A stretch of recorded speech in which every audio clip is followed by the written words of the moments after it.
সবাইকে সংবাদ এক নজরে স্বাগত। সঙ্গে আছি আমি তাজরিন নাহার মুক্তি।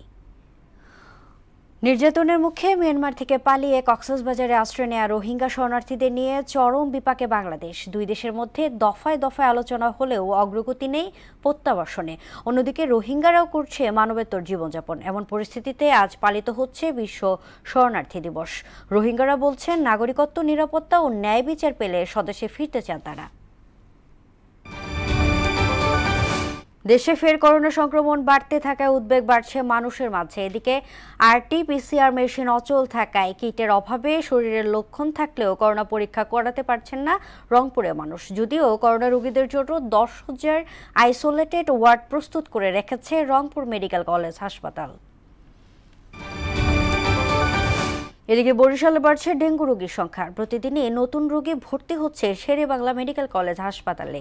বরিশালে ডেঙ্গুতে এবছর 8 জন প্রাণ হারিয়েছে। চলতি বছর ডেঙ্গুতে মোট মারা যাওয়া 8 জনের 5 জনই বরগুনা জেলার। ডেঙ্গুর প্রভাব বিস্তার ঠেকাতে ইতোমধ্যে নড়ে চড়ে বসেছে স্থানীয় প্রশাসন।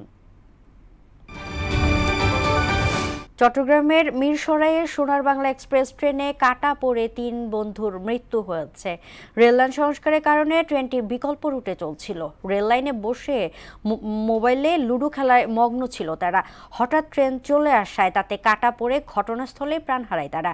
বৃহস্পতিবার রাত 8টার দিকে মিরসরাই উপজেলার জোরারগঞ্জ ইউনিয়নের মধ্যম সোনাপাহাড় এলাকায় এই দুর্ঘটনা ঘটে।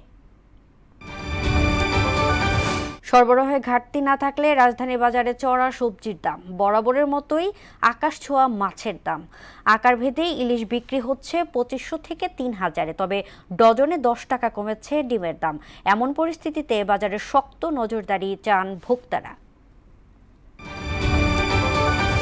রাতভর তেহরানের কয়েক ডজন লক্ষ্যবস্তু হামলা চালানোর দাবি করেছে ইসরায়েল। এদিকে দক্ষিণ ইসরায়েলের বীরশেবা শহরে ক্ষেপণাস্ত্র হামলা চালিয়েছে ইরান। অন্যদিকে ইরানে হামলার আগে 2 সপ্তাহ সময় নেয়ার কথা জানিয়েছে মার্কিন প্রেসিডেন্ট ডোনাল্ড ট্রাম্প।